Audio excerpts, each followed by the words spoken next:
Donald Trump is collapsing before our eyes. I don't know if it's just dementia or many other psychological problems that he has. Um, but I remember him making fun of Gavin Newsom. Gavin Newsom, who overcame dyslexia and is governor of California. He doesn't read well, but he gets it done. And it's probably for people with that ailment, probably pretty proud of him. It gives them hope that they can achieve great things too. But for Trump, first of all, when Trump made fun of Gavin Newsom, called him stupid, said he couldn't read, he called him President of the United States, Gavin Newsom. You remember that? So that's pretty funny. That's, when you're trying to flex and call somebody else stupid, then you do something that's just beyond stupid. Now, the negotiations have begun on Iran's 10-point plan that the United States tentatively agreed to start the ceasefire that was over immediately, because one of the things in the 10-point plan was that all attacks on Iran's proxies had to immediately stop.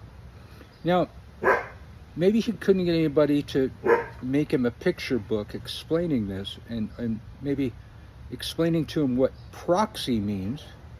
But that was in the 10-point plan.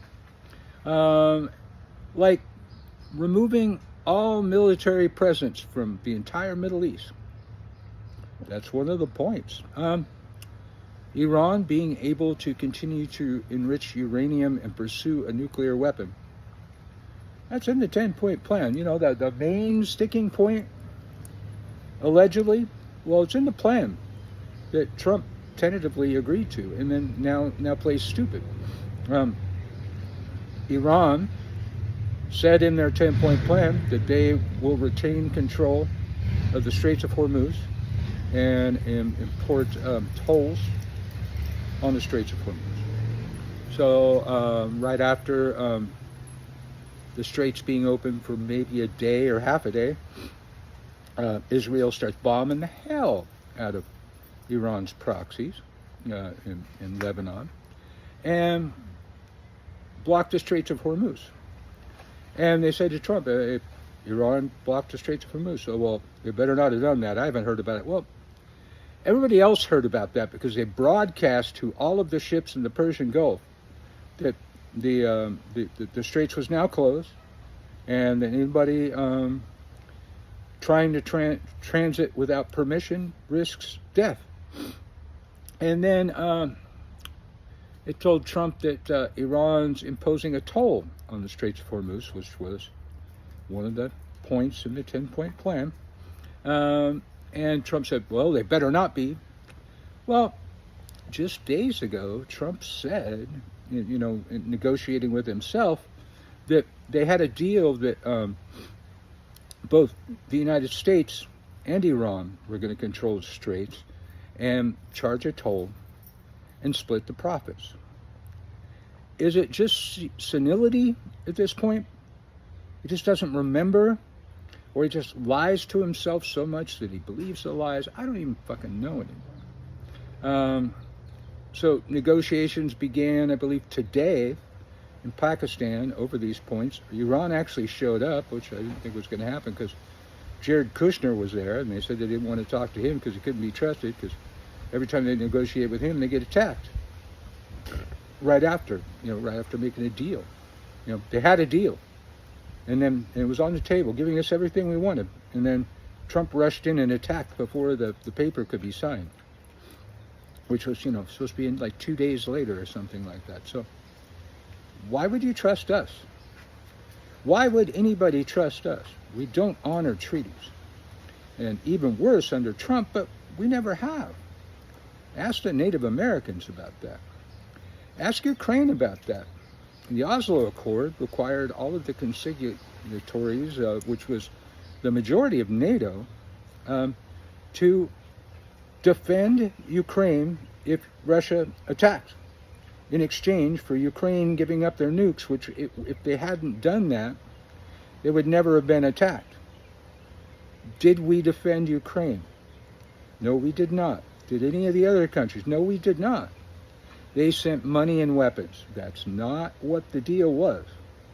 Now, I don't want boots on the ground in Ukraine either, but that's what the treaty called for. And nobody did that. We can't even send money and weapons. We can't even hold up that end of the bargain.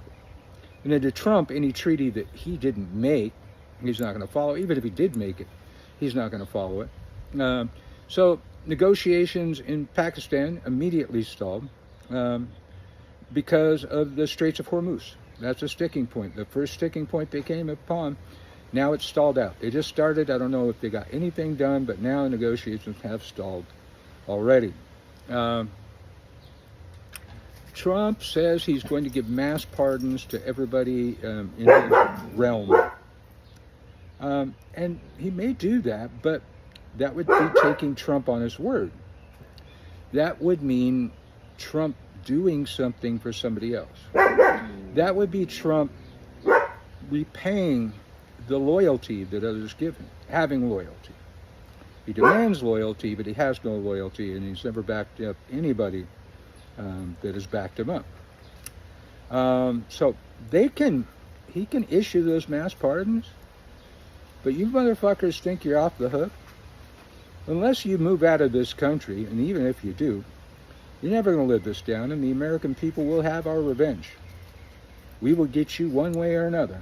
There are many other legal pathways that circumvent pardons, and we will seek them all out. You will all hang. You will all fry for your crimes, pardon or not. And maybe, get enough Democrats in there, we can make a constitutional amendment that Donald Trump's pardons are null and void. They can do that if they got the numbers. They can do almost anything they want if they have enough numbers. So we need to do our part. We got to vote. We got to vote in these midterms. There was a rumor here in New Orleans that they just put a whole bunch of people on the inactive list. So I went and checked right away at Go Vote, GEAUX Vote, if you're in Louisiana, and checked our voting status, and it's still valid and active. So, and in other news, I'm going to just cover a whole bunch of things because not sure how much I'm going to get covered today. Stuff I got to catch up on. While Russia helps his buddy Vladimir Putin by releasing sanctions not only on Russian oil but Russian cargo, and so Russia can make a whole lot of money. Ukraine said, "All right, okay, well, we don't like that, but we'll handle that." So they have destroyed 60% of Russia's oil docks. So they can have all the ships unsanctioned as they want, but they're going to leave the port empty. And then the ones that were at the port that weren't empty, well, they're shot up. And Ukraine's destroying oil infrastructure all over the place, cargo infrastructure all over the place, including Russian oil pipelines. So those are some of the stories that I'm following right about now, and I'm sure it's not going to be a slow news day, so we'll have some more later.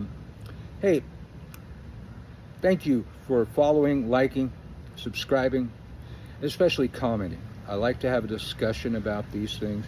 Help us get up to our first 200 on YouTube, our 26,000 on TikTok, and all over the other places. I don't even know all the numbers off the top of my head, but we are growing. Our YouTube is our newest channel, so it's it is growing, but you can help us grow.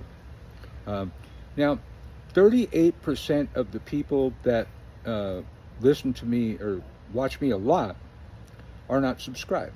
I can see that in the statistic things. So, if not, why not? I mean, it's okay if you're just watching me because you're a hater. Hater clicks are just as valid as any other clicks. So, hey, haters, thank you for watching too, man. And let the hate flow through you. But If you're one of those 38%, you're not a hater, subscribe. Or hey, haters, you might miss the chance to hate on me if you don't subscribe and hit those alert bells. So it's only going to help me out with one subscription. It's not a big deal. So, and you hit those alert bells because you don't want to miss a chance to hate, because haters gotta hate. That's your job. No shade, I recognize that. So hate on, and the rest of you, send me some love, because I love you all, man. Have a good day.